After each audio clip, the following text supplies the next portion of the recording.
Saudações a todos, sejam bem-vindos a mais um vídeo do MGF. Como é que vocês estão?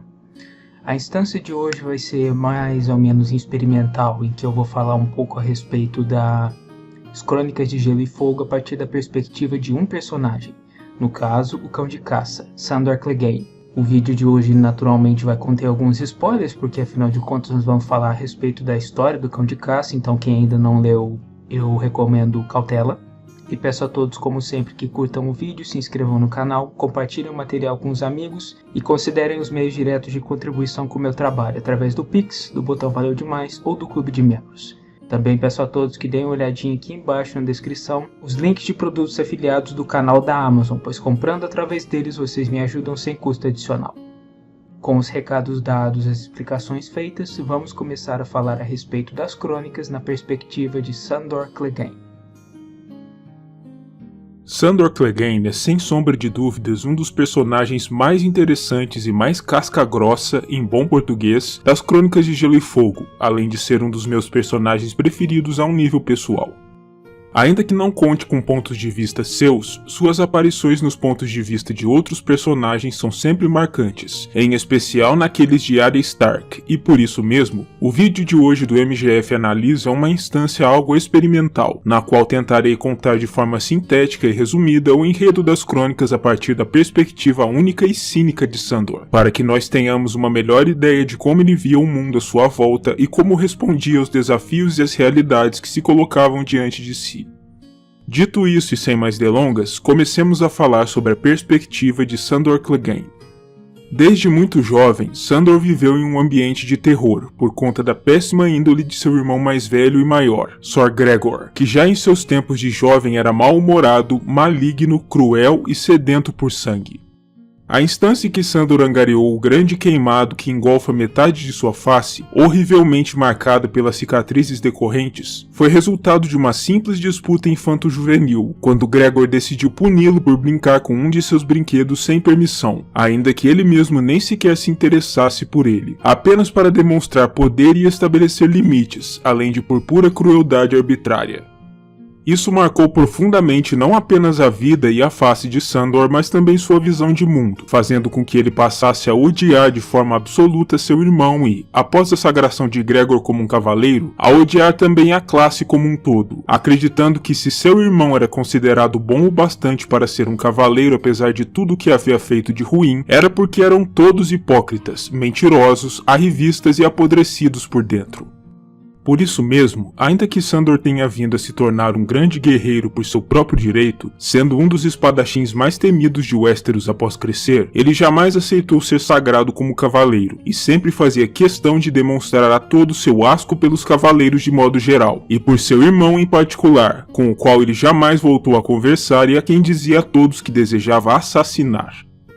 Sandor entrou ao serviço dos Lannister na mesma época em que seu irmão se tornou o senhor da casa Clegane, e embora não parecesse impressionado pela maioria dos leões, ele sempre mostrou um respeito reverente ao senhor a quem servia, Lord Tywin, um homem que era alguém a ser seguido, por conta não apenas de todo o seu ouro e todo o seu poder, mas também por conta de sua própria índole senhorial. Com o tempo, ele foi apontado pela filha de Tywin, a rainha Cersei, para se tornar o protetor juramentado de seu filho mais velho, o príncipe real Joffrey. E embora o garoto gostasse bastante de seu protetor, o mesmo não pode ser dito a respeito de Sandor com relação a ele, ainda que ele cumprisse seu papel de protetor de forma diligente, defendendo o rapaz durante muitos anos sem falhar.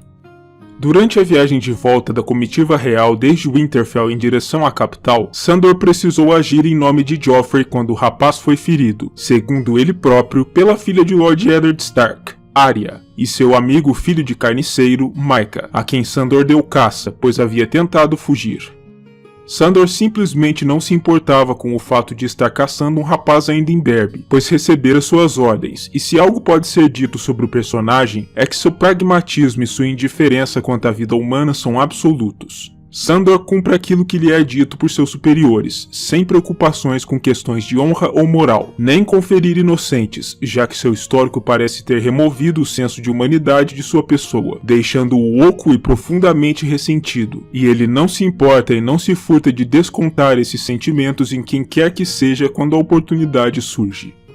Maika foi uma infeliz vítima desse pragmatismo frio de Sandor, sendo atingido por um violento golpe dado de cima do lombo do cavalo de Sandor, e sendo levado de volta para a fortaleza de Derry, onde a corte estava instalada, em um saco, do mesmo modo como foi mais tarde devolvido ao seu pobre pai, que a princípio pensara que aquilo se tratava de um punhado de carne de porco. O próximo acontecimento digno de nota de Sandor na história veio após o banquete de abertura do Torneio da Mão em Porto Real, após a volta da corte, quando ele foi ordenado por Joffrey a escoltar sua senhora, Sansa Stark, até seus aposentos para a noite. Sandor a princípio se enamorou da jovem e linda Stark, mas acabou rapidamente se irritando com ela devido ao fato de a menina não ser capaz de olhá-lo nos olhos, por medo de seu rosto desfigurado. Em resposta, Sandor passou a zombar das maneiras polidas de Septã da jovem, alcunhando-a como passarinho, por ter sido treinada para recitar suas palavrinhas bonitas da mesma forma como um pássaro de gaiola era estimulado a cantar. Ele também, por alguma razão, resolveu revelar a ela a horrível história de sua queimadura na face, mas advertiu-a que se ela revelasse aquela história a mais alguém, ele a mataria. Mais tarde, durante o torneio, Sandor se saiu bem nas liças, mas não alcançou a final, que seria disputada ao invés disso por Sor Gregor, seu irmão, contra Sor Loras da casa Tyrell, o Cavaleiro das Flores. No entanto, o cavalo de mau temperamento de Gregor foi pego em uma espécie de armadilha biológica por conta do cio da égua montada por Sor Loras, o que fez com que Sor Gregor fosse ao chão. Ele então, irado, arrancou fora a cabeça do animal, antes de partir para cima de Sor Loras, e Sandor, muito provavelmente mais compelido pela chance de enfrentar o irmão do que pela ameaça à vida do fidalgo afetado da Campina, contrapôs sua lâmina à espada de Gregor, iniciando um curto mas furioso combate em meio a uma plateia abismada, antes que o rei Robert ordenasse que aquela loucura não sancionada fosse interrompida.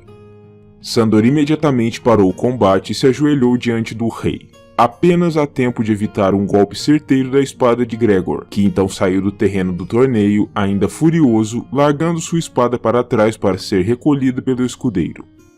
Esse trecho demonstrou mais uma vez a predisposição absoluta de Sandor em se contrapor ao irmão em qualquer oportunidade, mesmo que o assunto em questão nada tivesse a ver com ele.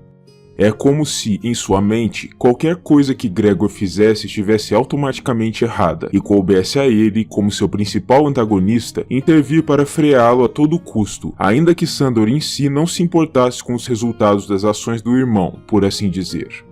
No fim, Sandor foi declarado por Loras como campeão das liças por gratidão, e embora tenha salientado mais uma vez que não era um cavaleiro quando Loras o chamou de Sor, ele aceitou de bom grado a bolsa de campeão. Mais adiante, após a queda dos Stark da corte, a morte de Robert e a ascensão de Joffrey ao trono, o status de Sandor na Fortaleza Vermelha se elevou, pois ele agora protegia o próprio rei. Com a remoção de Sor Barristan Selmy da Guarda Real por conta de sua idade avançada, Sandor foi admitido na Irmandade, mas continuou a se negar a ser elevado a cavaleiro, muito embora não houvesse um precedente em que um homem tivesse servido na guarda sem ser sagrado. Sandor, em outras palavras, estava disposto a romper com uma tradição de quase 300 anos simplesmente devido ao seu ódio à classe de cavaleiros, e ninguém na corte ousou lhe dizer que ele não poderia fazê-lo. Os próximos dias e semanas são marcados pela crueldade arbitrária de Joffrey no poder, mesmo que o rapaz ainda não gozasse de plena autoridade, devido ao fato de ainda não ser maior de idade. Ele ordenava frequentemente a sua guarda real que açoitasse Sansa, que era agora a filha caída em desgraça de um traidor, mas Sandor, que ainda nutria sentimentos pela menina, sempre dava um jeito de protegê-la da forma sorrateira e estratégica do pior da ira do jovem rei, e era por consequência o único dentre as espadas brancas que nunca era ordenado pelo rei a açoitar Sansa. Em um determinado momento na narrativa, um Sandor já embriagado cruza o caminho de Sansa, que retornava do bosque sagrado da Fortaleza Vermelha, e ambos trocam palavras. Ele admira o afloramento da menina, sentindo o desejo latente, mas ainda assim a classifica como uma garotinha tola, um passarinho ainda cantando todas as canções bonitas que lhe foram ensinadas. Sandor também zombou da afetada admiração de Sansa pelos verdadeiros cavaleiros, dizendo que eles não eram mais verdadeiros do que os deuses. Sansa então, confusa pelas demonstrações de truculência e, ao mesmo tempo, de delicadeza para com ela, pergunta por que é que Sandor não permite que ninguém lhe chame de cavaleiro, em uma interação profunda e íntima entre ambos. Na realidade, o próprio Sandor parece incerto com relação à forma como interage com Sansa. A truculência e a secura são seus meios, mas ao mesmo tempo, a menina Stark mexe com sua mente e seu coração e o estimula a ser gentil e cuidadoso com ela, algo que a Sandor parece um sentimento muito estranho e incomum. Enquanto isso, Sansa, ainda que visivelmente amedrontada por Sandor como antes, começa a enxergar em si algo diferente em seu âmago, uma espécie de doçura agridoce que parece fora de lugar em um homem tão duro quanto ele, e esse encontro, ainda que desajeitado, acaba por aproximá-los mais ainda, de uma estranha forma. Após a derrota cachapante dos Lannister na Batalha de Cruz-a-Boi para as forças Stark, um Joffrey colérico finalmente ordenou a Sandor que batesse em Sansa como punição, mas o ato acabou sendo evitado pelo bobo Dontos Hollard, que tentou simular uma surra de brincadeira, na esperança de apaziguar Joffrey com humor, e de quebra poupar Sandor de ter que aplicar o castigo físico. Sandor acabou sendo poupado disso, mas a surra de brincadeira não surtiu o efeito esperado, e o rei simplesmente ordenou a Sir Boros Blount que socasse Sansa e então a batesse com a parte romba da lâmina da espada, antes que seu tio Tyrion rompesse Sala do Trono adentro, em companhia de seus homens, e colocasse um fim àquele castigo.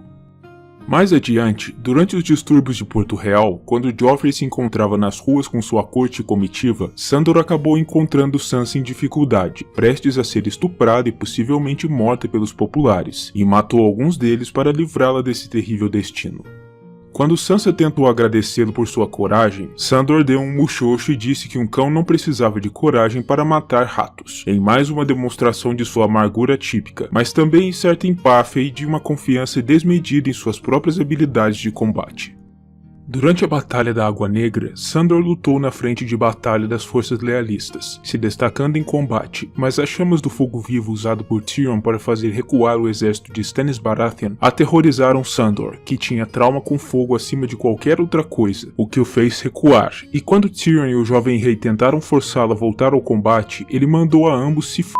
e sumiu do campo de batalha, retornando à Fortaleza Vermelha, onde encontrou Sansa em seus aposentos e disse que poderia escoltá-la em segurança de volta ao norte, pois ele iria partir da corte, mas a menina acabou recusando essa oferta, e Sandor então simplesmente desapareceu da capital durante o calor da batalha.